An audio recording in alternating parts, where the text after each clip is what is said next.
Thank all of you beautiful people for coming out. Thank you for Shannon for being a force for the community and the arts wherever and whenever she touches down.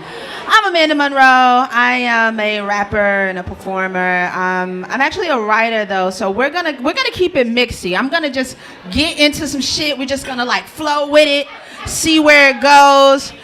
Is there any Game of Thrones fans out here? Because I'm a nerd. All right. Fact of business, I'm back to business, and this bitch's mouth run a mile a minute. Shit, you weren't with me from the beginning. You know what, bro? Just forget it. I am the business. I give you the business. You talking shit, don't get your wig split. I am relentless. Me and my sisters, or me and my kings, rolling with me and my princess. I told you before, but you ain't hearing it. Stormborn with the blood of our Targaryen shit. I'm undefeated. The people call me Area. On the train with the cuties, jelly niggas stare at us. That's AKA Area Stark.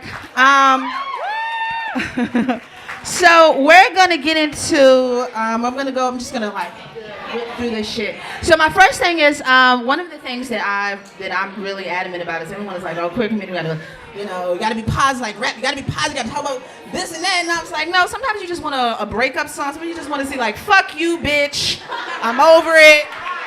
Like, so this is a breakup song I wrote for me, really, and for us, and for women who date women, and the summer's coming, so it's about to be scandalous out here. Can I get Untitled Interlude, please? Do-do-do-do. Da-da-da-ba-ba. Yeah, cool.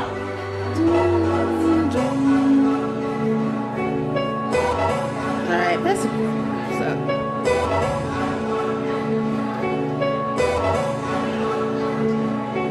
Yeah, I asked if I would see her soon, she didn't think so. Guess when you tender-hearted, that's just how the game goes.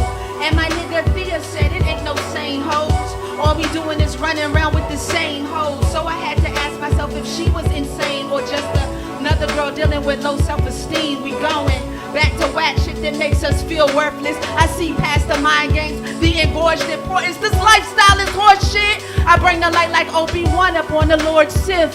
Something gorgeous for y'all to remember, whether I'm femmed out or masculine, left of center.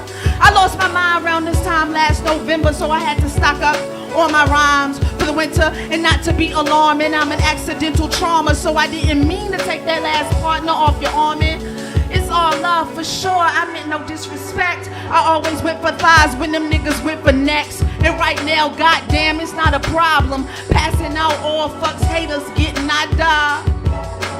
Haters getting I die. Haters getting I die. Haters getting I die. Them haters getting native. She asked, why was I so obsessed? And at the time, I couldn't think of anything except that she was fine with them good looks. Then one look, you lose your mind. How you Facebook stalking, mentally building them shrines. And within her eyes, I could see the disappointment. She thought that I was different. I was like everyone wanting it. I tried to sidetrack, take them silly words back. She said we would stay in touch. I never heard back. Word is born, word is bond, and that other shit. And if you acting up, I'm out here with my other bitch. I'm trying to get some stacks for Jesus visit back. But Granny said that where we headed ain't no need for that. Ain't no need for that.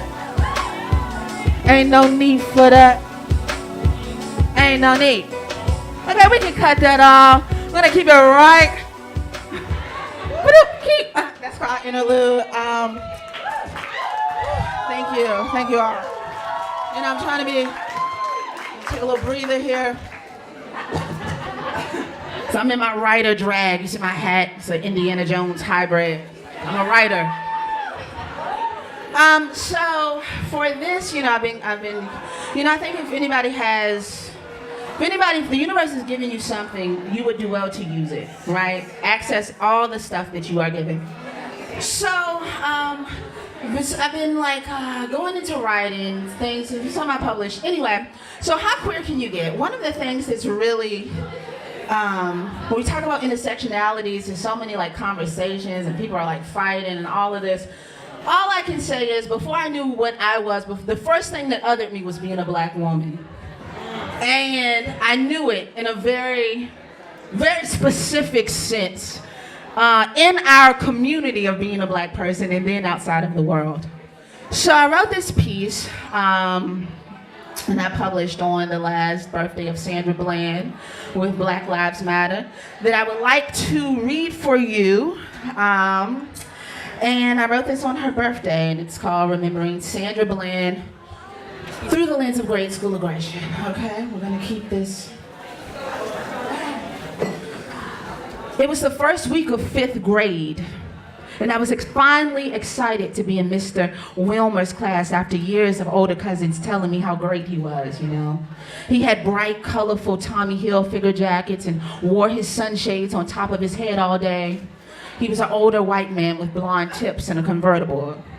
You know, it was impressive stuff for an early 90s kid, okay? He was sitting in an armchair facing the class, which was his preferred style of teaching. I yawned. Almost immediately, he put his water down and asked me, "What did you just do?" I stared back, still confused if he was even talking to me. I yawned. He pointed at me, shaking finger, red-faced, and said, "If you're trying to be funny, I'm gonna send you straight to the office." I'm from Virginia, mind you. I remember telling myself not to cry while blinking back tears. I remember looking down at my tiny shaking hands instead. My classmates averted their eyes out of respect. We were all shook. Okay, later on in the day, he saw me in the hallway and was like, "You know, I just want to apologize for what happened earlier today. I didn't know you, and it was wrong of me to yell at you, and I am sorry." It was my first time being yelled at by a teacher, my first time experiencing direct aggression from a white person, and my first time being apologized to by a grown adult of any color, because black people ain't doing that. The day was getting away from me quick. Relieved that my teacher didn't hate me, I accepted his apology and went to the bathroom to try to work out what had just happened. He didn't know who I was, so that is why he yelled at me. So, who was I? Mr. X had asked around and got confirmation that I was a good student. And had he not, it would have been perfectly acceptable for him to yell at me and belittle me in front of my entire class. It would have been cool to reprimand me for something that happened inside of his own head. Studies now finally show that black girls are over-policed and more frequently seen as targets for minor or perceived acts of discipline. He had asked around, and some phantom authority figures had vouched that I was a good student and that could read well and usually doesn't have problems.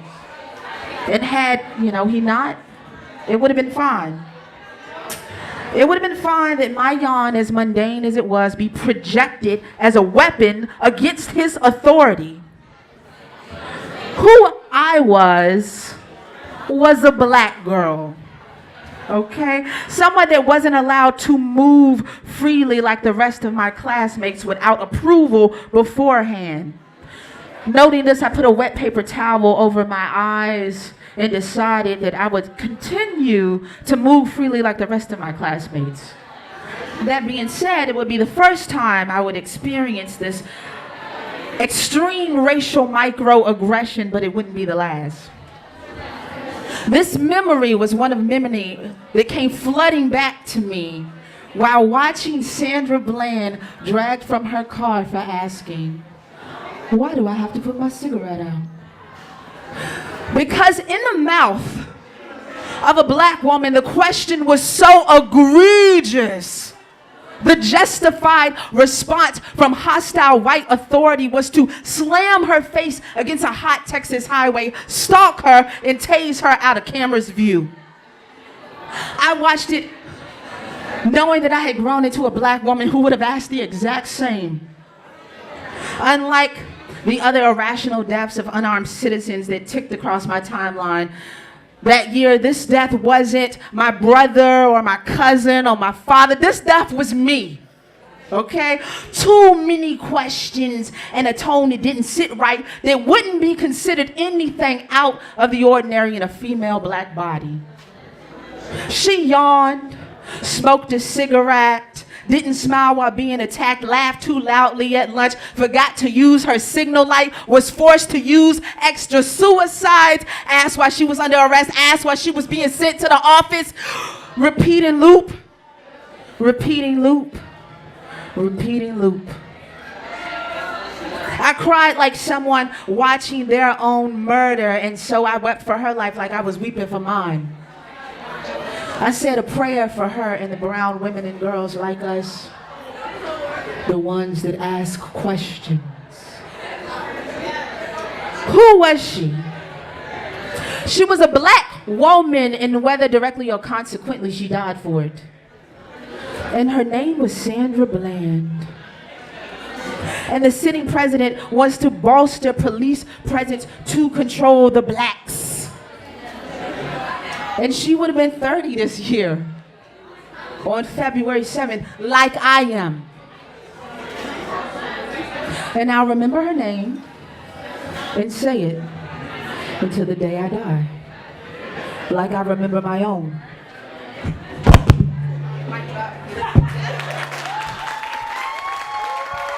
Okay, we're just gonna bring it back up. We're gonna bring it back.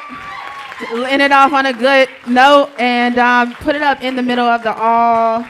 And we're just gonna thank you. And bring the energy just a little bit back up.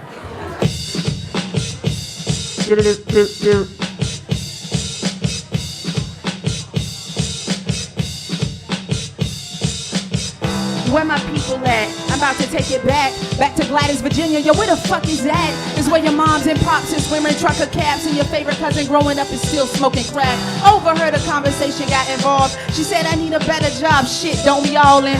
Spaced out grade school reminiscing, and now you grown up and wonder what the fuck you missing. But I gotta get up, you gotta get up, we gotta get up. We gonna make it the tree of life, and it's right for the taking. I gotta get up, you gotta get up, we gotta get up. We gonna make it, it's the tree of life and it's right for the, yo, you look through Facebook and figure God must be mad at you, cause everybody with a good job, they ain't as bad as you. I didn't get them gigs, but knew it was the right choice. Due to my interviews, I didn't wear my white voice. The truth is, ruthless, how that story go, most the ones that win was the only ones that showed up. So what's your hold up? You thought I was gonna fold up? Can't quit until I get my pockets on blowed up. And as far as them doubts, defeated them. Oh man, I'm out. We done defeated them. We want to shit. Lovely wonder why we ever needed them. Death asked me on a date, so I seated him. But I never been monogamous. You know I cheated him. I just pray he remember how I treated him. All for God's sake, Lord knows how I needed him. And my curses consistently spitting realness. I guess I was born to be an idealist. Her success just depends on who you deal with, and if you can quiet down them demons that you chill with. And at first, yo, I thought it was a good tip, something I could get behind, maybe I could live with. But right now, I just want to spit trill shit, and all that I can hope is that you hear it and you feel it. Yeah. Yo, I'm Amanda Monroe. You can, I appreciate that love. You can follow me Most is Black on Instagram. It is mostly pictures of my cat, but you know, every now and then I might post something relevant. Maybe. And that's it. Thank you, Shannon.